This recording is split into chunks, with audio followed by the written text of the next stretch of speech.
Hi, this instructional video is about writing and graphing parallel lines. Somebody left the trash over here. Okay, well, we'll worry about that later. So, we have an equation in slope-intercept form. Let's graph that.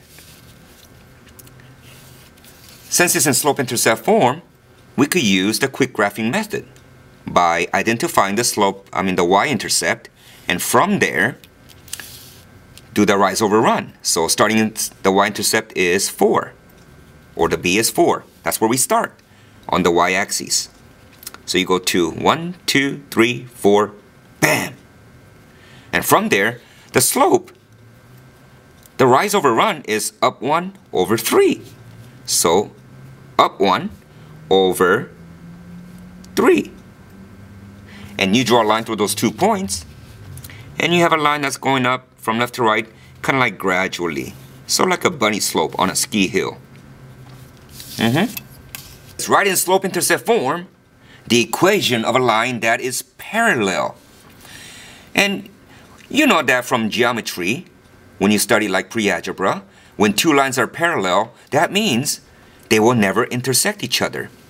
So in order for that to happen, the 2 lines must have a same slope, because if you go up from this line and that line, up 1 over 2, up 1 over 2, or in this case actually up 1 over 3, up 1 over 3. When they have a same slope, that will ensure that 2 lines never intersect each other. So that being said, we're going to use the same slope of this initial function, but we're going to use this new point because the new line has to go through here. So the coordinate is -4, 1, 2, 3, 4, and 1, 2, 3, 4. So here's the point, -4, -4, where the new line has to go through and with the same slope. And so we're going to use, well, here's a point. Here's the same slope. Point, slope, point, slope. So we're going to use point slope form. Yeah, we talked about this before. And we're going to substitute in the y1 and the x1 with the new x1, y1 given. So we go y minus, being careful with the negative signs, y1 equals the same slope because it's parallel. 1/3 times x minus x1 of -4. Now that's a point slope form. It doesn't really tell us much other than to set us up to get ready for slope-intercept form. So here's a number outside of parentheses, distributive property. So 1/3 times x is 1/3 x. 1/3 times what now is a +4 becomes +4 over 3. And that equals what's on the left side, y plus the 4. Pick up the stick, put it on top, and you get +4. Now to solve for y and make it into a slope-intercept form, you have to subtract the 4 from both sides of the equation. So 4's cancel on the left, y is equal to 1/3 x, and this is the trick that I show the kids. So here we go again. -4 whole number times the denominator of the fraction on top becomes -12 over the same denominator 3, because -12 over 3 is still -4. Combine that with the fraction on top, which is plus, and +4 over 3 minus 12 over 3 gives you -8 over 3. So there it is. That's the new slope-intercept form that is going to be parallel to this line. So what's the y-intercept of the new one? -8 over 3, or -8 over 3 is like saying -2 and 2/3. So -1, -2, and 2/3. And you draw a line through those 2 points, and what you end up with is, ta-da! Not so parallel looking parallel lines. And to make it official, remember seeing this? When you have 2 arrowheads together, this expresses the fact that these 2 lines are parallel to each other. And another thing is, check this out. Here's the initial, here's the second new one.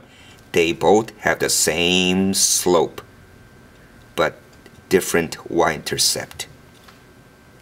See? Now, you try that one.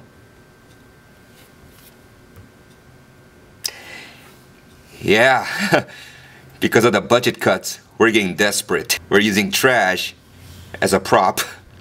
Okay, so graphing this one using the quick graphing method, you could tell right away that the y-intercept is 3. And the slope, the rise over run, is down 2 over 1. So on the y-axis, the y-intercept b is 3. So 1, 2, 3. Bam! And from there, the slope is negative 2 over 1. So 1, 2, and then 1. Bam! And you draw a line, and you end up with a line that is rather steep. I don't think I want to go down a ski slope that steep. Okay? So that is represented by an equation y is equal to negative 2x plus 3. Now, what it's telling me is, draw another line that goes through 1 and 2. So, 1 and 1, 2. And I want this to be parallel to the original function line. And write the equation for it also. So, we know since they're parallel, they must have the same slope. So let's use that.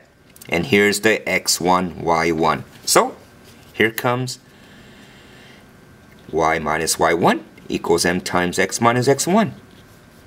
Y minus 2 is equal to the same slope, negative 2 times the quantity of x minus x1. Oops.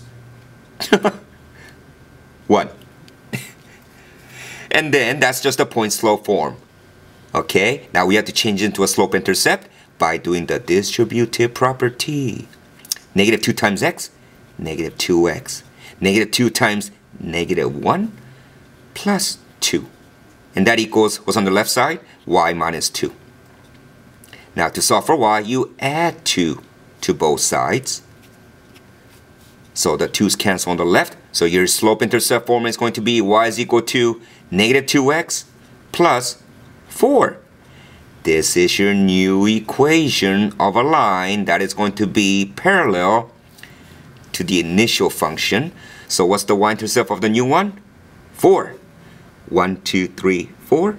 Bang!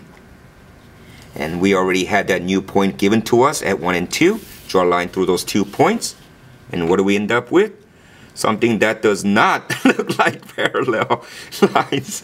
Oh gosh. Oh boy. You know what?